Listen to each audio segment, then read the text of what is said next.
আমি আল্লাহর গোলাম, আমি আল্লাহর দাস। আল্লাহু আকবার। মোমেন যারা, তারা যদি আল্লাহর গোলাম হতে পারে, এইটাই হলো তার সবচেয়ে খুশির ব্যাপার।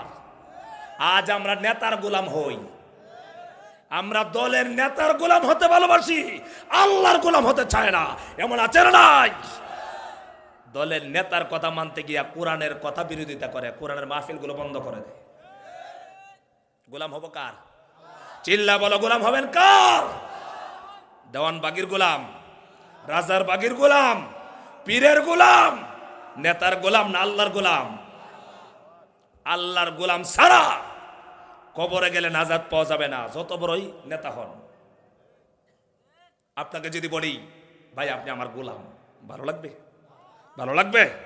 আমাকে যদি বলেন হুজুর আপনি আমার গোলাম, আমার ভালো লাগবে?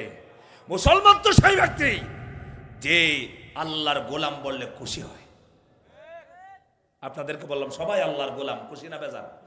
আপনারা সবাই, আমরা সবাই কার গোলাম? চিল্লাবেন কার গোলাম? আল্লাহ ছাড়া কারো গোলাম নয়। যতদিন বাজু রাজি আছেন, গোলামি করবো কার? চিল্লা বলো, গোলামি করবো কার? আইন মানতে চাইবো কার? আল্লাহর আইন কি চান আপনারা? এই জমিনে আল্লাহর আইন বাস্তবায়ন হোক, এটা কি আপনারা চান? চাইলে হাতগুলি তুলে লিল্লাহে তাকবীর, লিল্লাহে তাকবীর। ঈসা আলাইহিস সালাম আল্লাহ তাআলার কি বুঝেন নাই? নবী। ঈসা আলাইহিস সালামের বাবা নাই, কি আছে? মা।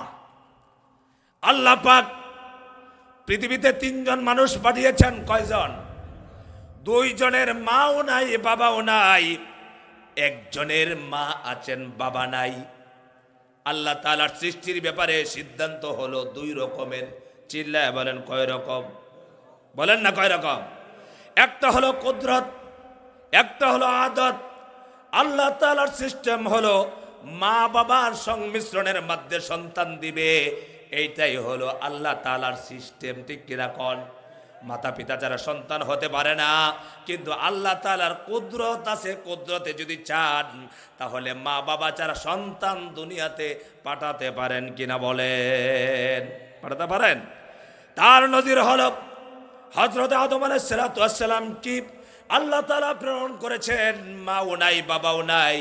হযরতে হাওয়া আলাইহিস সালামের মা বাবা নাই। আল্লাহ পাক আবার সিদ্ধান্ত নিলেন ঈসা আলাইহিস সালামকে আল্লাহ পাক পাঠাবেন, কিন্তু বাবা দিবেন না, মার মাধ্যমে দুনিয়ার মুখ দেখায়া দিবেন। আমরা নামাজ পড়ি না, অনেক মানুষ আছে না নাই? আমাদের রব, আমার মালিক কি কাজ করতে পারে? আমার মালিককে যদি আমি না চিনি তাহলে আমার ইবাদত করতে মজা লাগবে না। ঠিক কিনা বলে? ওয়াজ শুনতে যেভাবে যায়, নামাজে এমন যায়, কারণ হলো মালিককে আমরা চিনি না।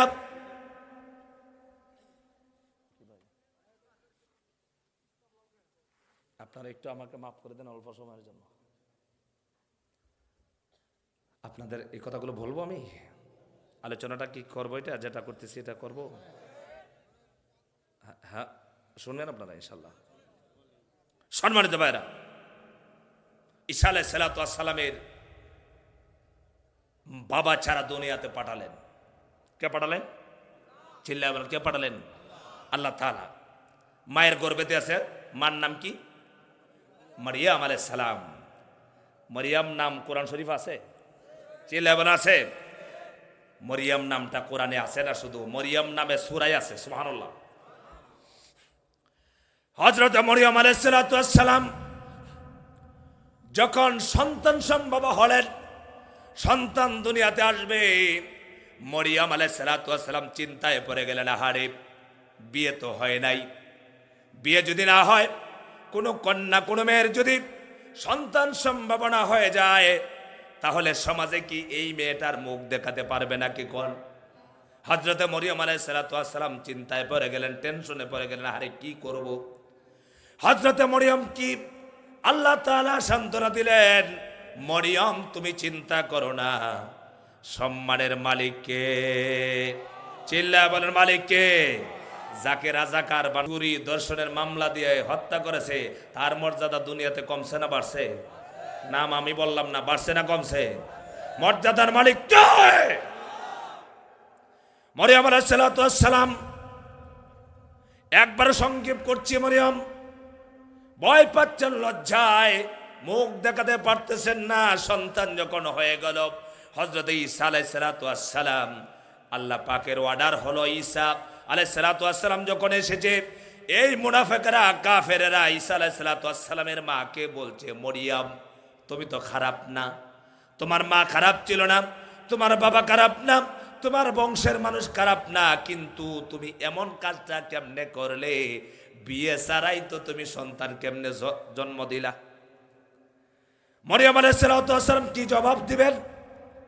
আল্লাহ পাক মরিয়মকে বললেন, মরিয়ম তুমি চিন্তা করো না, টেনশন করো না, তোমাকে যখন জিজ্ঞেস করে সঙ্গে সঙ্গে তুমি জবাব দিবা না।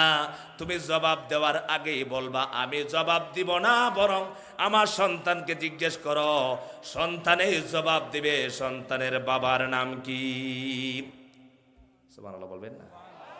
আপনাদের এলাকায় শিশু বাচ্চাকে কথা বলে? কথা বলেন, কথা বলে? আল্লাহ পাক যদি চান কথা বলে না। আল্লাহ যদি চান পারবেন না? আল্লাহ পে আছে যে আল্লাহ ঈসাকে কথা বলেছেন, এই আল্লাহ পাক আছে না নাই? চিল্লাবেন আছে না নাই? ঈসা আলাইহিস সালাতু ওয়াস সালামের দিকে মরিয়ম আলাইহিস সালাতু ওয়াস সালামকে অর্ডার দিলেন কে? আল্লাহ পাক বললেন, মরিয়ম তুমি জবাব দিতে হবে না, অর্ডার দাও, দেখা দাও তোমার সন্তানকে, শিশু বাচ্চাকে কথা বলবে। আল্লাহু আকবার। ঈসা আলাইহিস সালাতু ওয়াস সালামের দিকে যখন এই বলেছে, ও লোকেরা তোমরা প্রশ্ন করো, আমাকে প্রশ্ন করে লাভ নাই, আমার সন্তানকে শিশু বাচ্চাকে প্রশ্ন করো। হযরত ঈসা আলাইহিস সালাতু ওয়াস সালামকে যখন বলেছে, সঙ্গে সঙ্গে ওই মুনাফিকরা যারা সমালোচনাকারী তারা বলতে লাগলো, দেখো মরিয়ম সন্তান জন্ম দিয়া এবার পাগল হয়ে গেছে, মাথা ঠিক নাই। কেন? ছোট বাচ্চা নাকি কথা বলবে। আসলে কথা বলবে কিনা বলে? এবার তারা টাট্টার চলে, বিদ্রুপের চলে, সন্তানকে জিজ্ঞাসা করে, এবার বলো তো দেখি তোমার পরিচয়টা কি, তুমি কে, তোমার বাবার নাম কি? হযরত ঈসা আলাইহিস সালাতু ওয়াস সালাম কি জবাবটা দিলেন? আল্লাহ পাক কুরআনুল কারীমে বলছেন, ক্বালা ইন্নী আবদুল্লাহ। সুবহানাল্লাহ। কি বললেন? আমি আল্লাহর বান্দা। সুবহানাল্লাহ বলেন। কি বলছেন? আমি আল্লাহর বান্দা, আমি আল্লাহর গোলাম, আমি আল্লাহর দাস। আল্লাহু আকবার। মুমিন যারা, তারা যদি আল্লাহর গোলাম হতে পারে, এইটাই হলো তার সবচেয়ে খুশির ব্যাপার। আজ আমরা নেতার গোলাম হই, আমরা দলের নেতার গোলাম হতে ভালোবাসি, আল্লাহর গোলাম হতে চায় না, এমন আছে না নাই? দলের নেতার কথা মানতে গিয়া কোরআনের কথা বিরোধিতা করে, কোরআনের মাহফিলগুলো বন্ধ করে দেয়। গোলাম হবো কার? চিল্লা বলো, গোলাম হবেন কার? দেওয়ান বাগির গোলাম, রাজার বাগির গোলাম, পীরের গোলাম, নেতার গোলাম না আল্লাহর গোলাম? আল্লাহর গোলাম ছাড়া কবরে গেলে নাজাত পাওয়া যাবে না, যত বড়ই নেতা হন। আপনাকে যদি বলি, ভাই আপনি আমার গোলাম, ভালো লাগবে? ভালো লাগবে? আমাকে যদি বলেন, হুজুর আপনি আমার গোলাম, আমার ভালো লাগবে? মুসলমান তো সেই ব্যক্তি যে আল্লাহর গোলাম বললে খুশি হয়। আপনাদেরকে বললাম সবাই আল্লাহর গোলাম, খুশি না বেজার? আপনারা সবাই, আমরা সবাই কার গোলাম? চিল্লাবেন কার গোলাম? আল্লাহ ছাড়া কারো গোলাম নয়। যতদিন বাজু রাজি আছেন, গোলামি করবো কার? চিল্লা বলো, গোলামি করবো কার? আইন মানতে চাইবো কার? আল্লাহর আইন কি চান আপনারা? এই জমিনে আল্লাহর আইন বাস্তবায়ন হোক, এটাকে আপনারা চান? চাইলে হাত তুলে লিল্লাহে তাকবীর, লিল্লাহে তাকবীর। আল্লাহর আইন যদি কোনো মুসলমান না চায়, সে নাম থাকবে, মসজিদের মুসল্লি থাকবে, ইমান থাকবে না। আরে ভাই, আমরা এগুলো বললেই বলে হুজুর জামাত, বলে না? আরে ভাই, আপনি আওয়ামী লীগ, আপনার প্রয়োজন, আপনার পায়ে আমি ধরতে রাজি আছি। আমি যে কথাটা বলছি এটা আপনাকে মানতে হবে। আপনি যদি মরতে চান ইমান নিয়ে, কি বলেন আপনারা?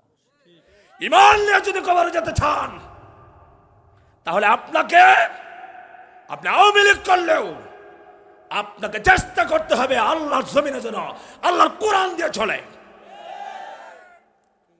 বিএনপি, জামাতে ইসলাম, জাসদ, যত দল আছে সবার চাওয়া হবে একটাই, আল্লাহর কোরআন যেন প্রতিষ্ঠিত হয়। যদি মুসলমান থাকতে চাই, গোলাম যদি কার হতে চাই, আরো চিল্লা বলে কার? হযরত ঈসা আলাইহিস সালাম বললেন কি? আমি আল্লাহর গোলাম। আতাম নিয়াল কিতাবা ওয়া জাআলানি নাবিয়্যা। আবার বললেন আল্লাহ পাক আমাকে কিতাব দিয়েছেন, নবী বানিয়েছেন। এই জবাবটুকু যখন দিলেন তারা খামোশ হয়ে গেলেন। আল্লাহ পাক হযরত ঈসা আলাইহিস সালাম কি নবী বানায়া পাঠালেন। বলুন সুবহানাল্লাহ। বাবা আছে নাকি কোন? বাবা আছে। আল্লাহ পাক কুদরতের বহিঃপ্রকাশ করলেন। আল্লাহ পাকের আদত হলো অগ্রহায়ণ মাসে, পৌষ মাসে শীত দিবে, কিন্তু আল্লাহ পাকের কুদরত আছে। আল্লাহ পাক যদি চান চৈত্র মাসে শীত দিতে পারেন কিনা বলেন?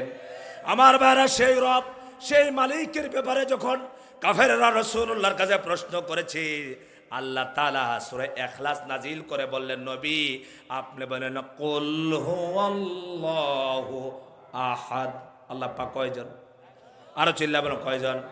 হে নবী আপনি বলেন আল্লাহ পাক এক, একক এবং অদ্বিতীয়, আল্লাহ তাআলার কোনো শরীক নাই। এরপরে আল্লাহ পাক বলেন আল্লাহুস সামাদ। আল্লাহ পাক এমন রব, এমন মালিক, যিনি হলেন সব কিছু তাইতে আল্লাহ তাআলা ও মুকাফেকি। সুবহানাল্লাহ। কোন বিষয় আল্লাহ মুকাফেকি নন। মুকাফেকি আমাদের দেশে একটা ওয়াজ আছে, এখন করেন না, আগে করতেন অনেকে, আসলে খেয়াল করেন নাই।